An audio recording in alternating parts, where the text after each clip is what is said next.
You are flinching before the battle even begins. Your chest tightens the moment conflict arrives. Your voice shakes, your hands sweat, and the person across from you knows it before you say a single word. That is not nervousness.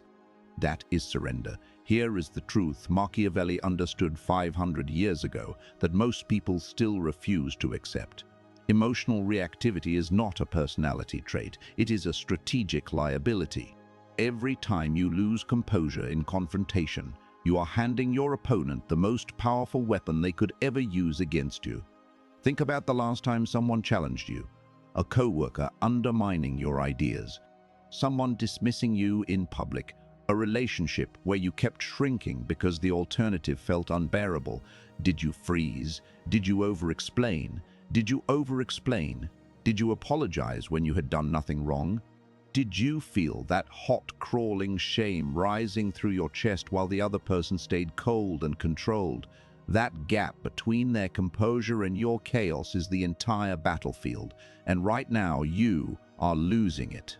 Machiavelli wrote in The Prince that a ruler who cannot control himself cannot control anything. He was not speaking only about kingdoms. He was speaking about the kingdom of your own psychology, the internal architecture of a person who intends to move through the world with power and precision rather than panic and performance. This video will change how you experience confrontation forever, not by suppressing who you are, not by turning you into a robot, but by handing you the specific psychological weapon that transforms emotional chaos into strategic calm. Here is what you are going to learn. First, why your emotional reactivity is a trained response, not a fixed identity.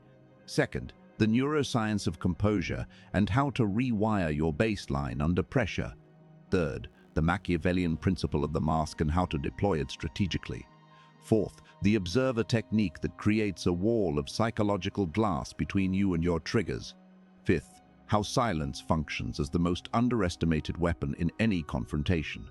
Sixth, the power of the pre-frame. Seventh, integration, the piece that locks everything else in place. Without it, the other six collapse. Principle 1. You did not arrive in this world flinching. Watch a child who does not yet understand social judgment. They exist without the performance anxiety that cripples adults. They do not pre-apologize. They do not shrink before the blow lands. That absence of conditioned fear is your original state. What replaced it was not wisdom, it was conditioning, and conditioning can be broken. Somewhere in your history, a version of you learned that emotional expression during conflict had consequences. Maybe anger got you punished. Maybe vulnerability got you mocked. Maybe staying quiet kept the peace in a home where conflict was dangerous. Your nervous system, operating with perfect animal logic, built a protocol. When a threat appears, do this. When a challenge arrives, respond with that. Flinch, freeze, over-explain, deflect, explode. Whatever your pattern is, it was installed. It was not chosen. Psychologists call this an automatic threat response, and it runs beneath your conscious awareness every time conflict enters the room. Machiavelli observed that men are driven by habit and fear of change more than by reason. A man ruled by pattern is a man ruled by his history, not his intention. Here is the tactical shift. Ask yourself, in my last confrontation, was I responding or was I responding? A responding is conscious. Reacting is automatic. The gap between stimulus and response is where your power lives. Right now, that gap is probably zero. Your goal is to stretch it. Do this today. Identify your specific pattern. Do you over-explain? Go silent. Become aggressive? Apologize reflexively. Name it without judgment. Clinical precision, not self-punishment. Write it down, because you cannot redesign a cage you refuse to see. The moment you name your reactive pattern as a trained response rather than an identity, you begin to separate yourself from it. You are not a person who flinches. You are a person who learned to flinch. That distinction is the first door. Principle 2, your body is not your enemy. But right now, it is working against you. The moment you perceive a social threat, Your amygdala fires before your prefrontal cortex has any opportunity to intervene. This is called amygdala hijack. Your heart rate spikes, your vision narrows, your higher cognition goes partially offline. And all of this happens in less than 200 milliseconds. Before you have consciously registered what is occurring, your body has already cast a vote. The people who appear unshakable in confrontation are not immune to this process. What they have done is installed an interruption protocol between the trigger and the expression. They feel the internal surge. You just never see it land on their face. This is not suppression, this is redirection, channeling the neurological energy of a threat response into something that reads as calm authority rather than panicked reactivity. Sun Tzu wrote that the supreme art of war is to subdue the enemy without fighting. Apply that internally. The confrontation inside your nervous system must be won before the confrontation in the room can be navigated. 3 tactical tools. The first is physiological. Slow your exhale. A slow, extended exhale activates the parasympathetic nervous system and manually applies the brake to amygdala hijack in real time. 3 seconds in, 6 seconds out. Do it before you walk into a high-stakes conversation. No one can see it, but your nervous system receives the signal immediately. The second is attentional redirection. When you feel the reactive impulse rising, shift your attention deliberately to something external and concrete. The texture of the chair beneath you, the exact color of the other person's shirt. This pulls your awareness out of the emotional spiral and anchors it in the physical present where your rational mind can still operate. The third is the body scan pause. Before responding to anything in confrontation, take exactly 1 second to scan from your jaw to your shoulders to your hands. Release tension deliberately. That 1 second does 3 things simultaneously. It slows your response, it restores blood flow to your prefrontal cortex, and it breaks the automatic chain between trigger and reaction. These are not soft skills. These are performance protocols used by surgeons, negotiators, and military operators. The environment is different, the biology is identical. Principle 3. Machiavelli wrote that it is not necessary for a ruler to have all the virtues, but it is absolutely necessary that he appear to have them. Most people read this as cynicism. They are missing the point. What Machiavelli was describing was the disciplined management of perception, the understanding that in high-stakes environments, what you project carries more strategic weight than what you feel. This is not about being fake. This is about understanding the difference between your internal experience and your external signal. You are allowed to feel fear, frustration, anger, uncertainty. These are not weaknesses, they are data. The error is in broadcasting that data to every person in every room at every moment of escalation. That is not authenticity, that is strategic nakedness. Think about the lion. The lion does not telegraph its vulnerability. When injured, it does not limp through the territory announcing its weakness. It carries itself with deliberate presence, whether at full strength or 60%. The presentation does not change because the environment cannot know the internal condition. Your strategic face is a deliberate editorial decision about what information you release, when, and to whom. Here is the practical framework. Build a default presentation state, a specific way of holding your body, face, voice, and pace that communicates one thing regardless of your internal weather: calm, present, decided. Practice it outside of confrontation so that when confrontation arrives, the state is already accessible. 4 physical anchors. Jaw relaxed but not slack, shoulders back and down, eye contact maintained at roughly 70%. Voice pace slowed by approximately 30% from your conversational default. These 4 anchors, held simultaneously, produce a presentation that reads as composed authority. Your internal experience can be anything. Your signal to the environment remains consistent. This is the mask Machiavelli described, not the mask of a liar, the mask of a strategist. Someone who has chosen to become the director of their own performance rather than a passive actor at the mercy of the script their nervous system is trying to run. Principle 4. There is a part of you that has never been emotionally triggered. Inside your psychology, beneath the reactive layer and the conditioned responses, there is a dimension of awareness that is simply watching. Psychologists call it the observer self. It is the part that notices you are angry rather than being entirely consumed by anger. The witness behind your own experience. Most people have no access to this layer during confrontation. They live entirely inside the reactive stream. Stimulus arrives, the stream pulls them in. They are downstream before they know they have fallen. Developing access to your observer self is the single most transformative psychological shift available to anyone who wants to perform with composure under pressure. Here is the core mechanism. When you are fully fused with your emotional experience, when you are angry rather than a person observing that anger, you lose access to choice. You are inside the river. When you step 1 degree back into the observer position, you are standing on the bank. The river still exists, but you are not being swept away. And from that position, you can choose your next move. Machiavelli wrote that the wise man does things in the beginning that the fool does at the end. The beginning of any confrontation is the moment the trigger fires and the reactive stream starts moving. The wise man catches it there. The practice is called diffusion. When a reactive emotion arises during confrontation, instead of identifying as it, you observe it. You do not suppress it. You note its presence with clinical detachment. There is frustration arising. There is the familiar tightening. There is the impulse to defend. By naming these internal events as events you are observing rather than states you are being, you insert that critical gap between stimulus and response. This is the wall of psychological glass. You can see clearly through it, but nothing penetrates to the reactive core. The emotional weather of confrontation reaches you as information, not assault. Build this wall through a daily practice of 10 minutes. Sit with whatever emotional content is present.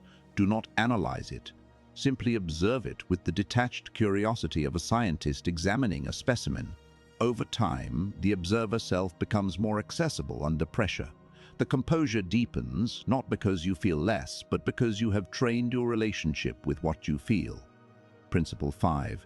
Most people are terrified of silence. The charged silence of confrontation, the moment after a challenge has been issued and nothing has been said. Most people fill it immediately with justification, explanation, apology, with more words than the situation required. And every one of those words reveals the level of your composure or its absence. The person who can hold silence in confrontation has passed a test that most people fail automatically.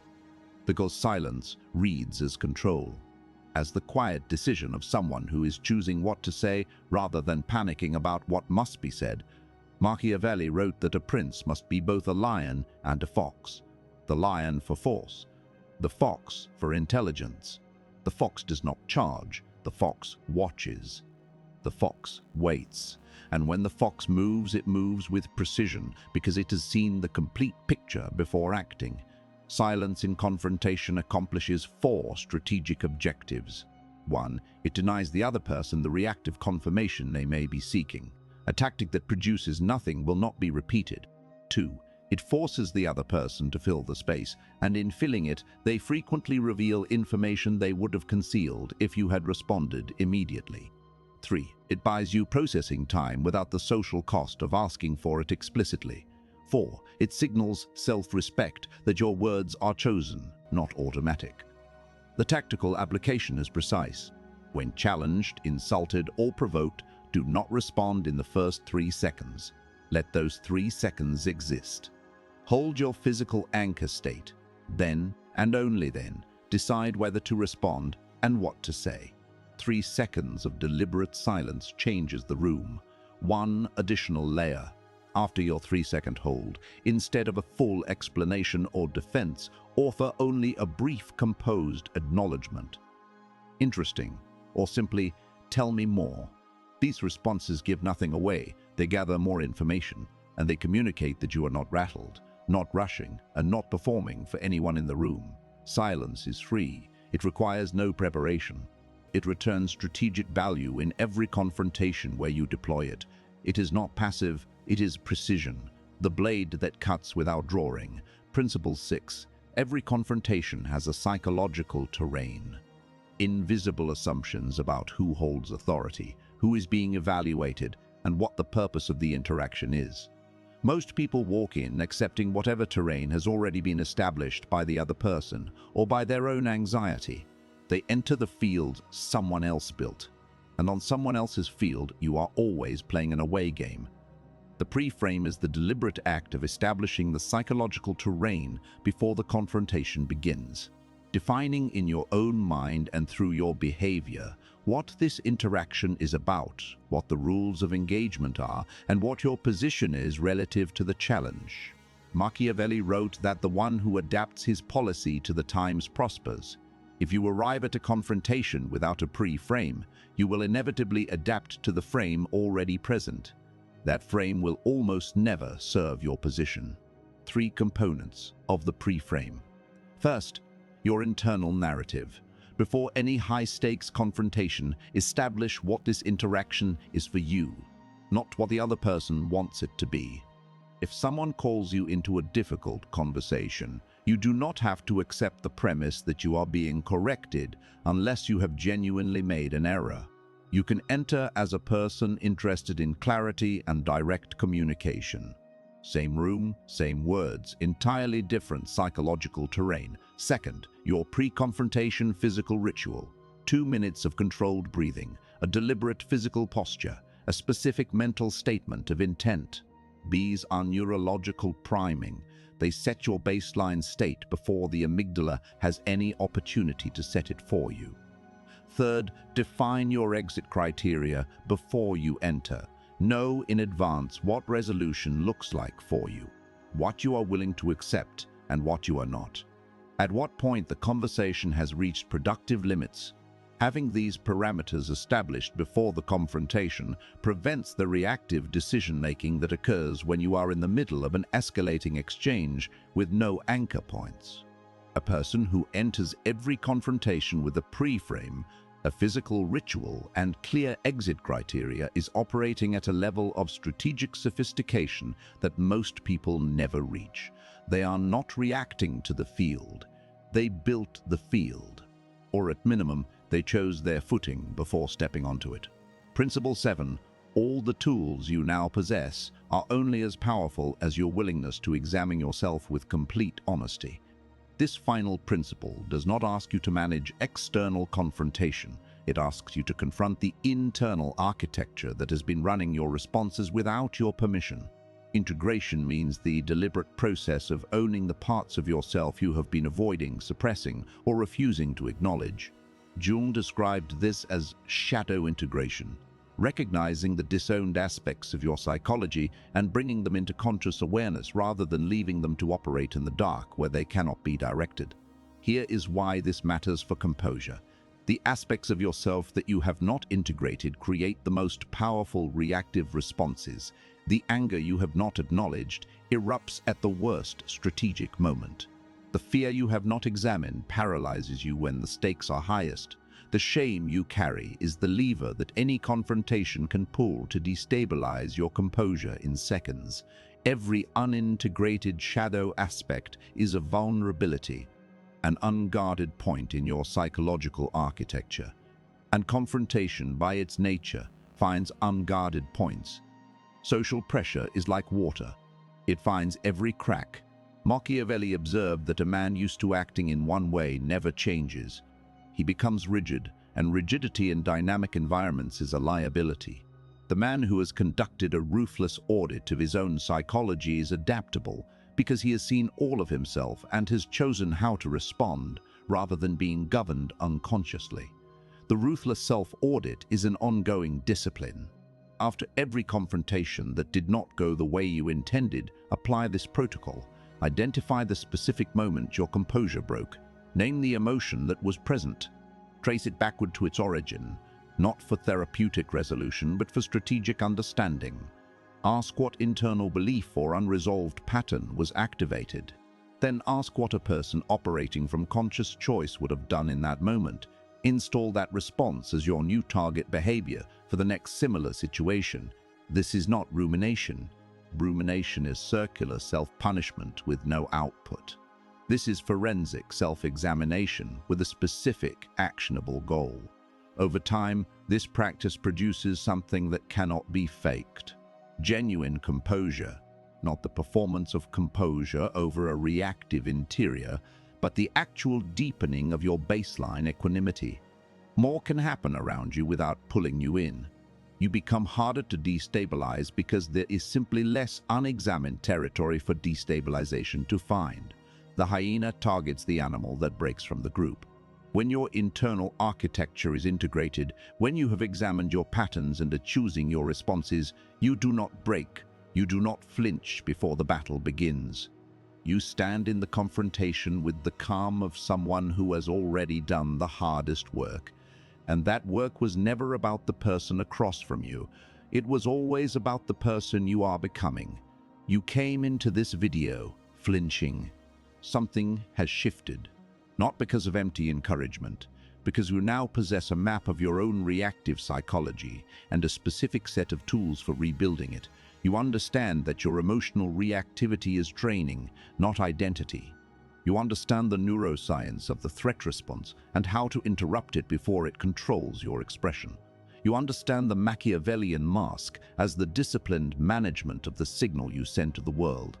You have the observer self, the layer of consciousness that watches without fusing, that holds the wall of psychological glass between what you feel and what you allow to be seen. You have the blade of silence and the exact protocol for deploying it. You have the pre-frame, the strategic architecture built before the room gets charged. And you have the ruthless self-audit, the integration practice that makes everything else sustainable. These are not theoretical constructs, these are operational tools. But tools only become weapons through repetition. You can watch this video and feel the clarity of understanding, and then walk into the next confrontation exactly as you walked into the last one, because understanding something and training something are entirely different actions. The choice is binary. You deploy these principles with the discipline of someone who actually wants to change their experience of confrontation, or you continue flinching. You continue handing your composure to whoever in the room is willing to challenge it. You continue arriving at difficult conversations, emotionally unarmored, reactive, and leaking information from every unguarded opening. Machiavelli had no patience for people who understood the rules of power and chose not to apply them. He wrote that it is better to be bold than cautious, because fortune favors the decisive. Decisive action here is internal. The decision to take your own psychology seriously, enough to actually work on it consistently with the same rigor you would apply to any skill that matters. If this video cracked something open for you, subscribe. This channel is dedicated exclusively to the kind of psychological depth that most content refuses to go near. Every video here is built to give you self-knowledge that actually changes behavior. Not motivation that evaporates in 48 hours. Not surface tactics that collapse under real pressure. Structural, permanent, earned self-mastery. Leave a comment right now. Write the word UNTOUCHABLE below. That is not a gimmick. That is a declaration, a statement to yourself recorded in a place you can return to, that you have chosen to stop flinching and start building. The version of you that does not do this work is already written. You know exactly who that person is. You have been living inside that pattern. The version of you that does this work is still being written, and the author of that version is the only person who has ever had the power to change it. You. Right now, at this moment, stop flinching, start building, write unshakable below.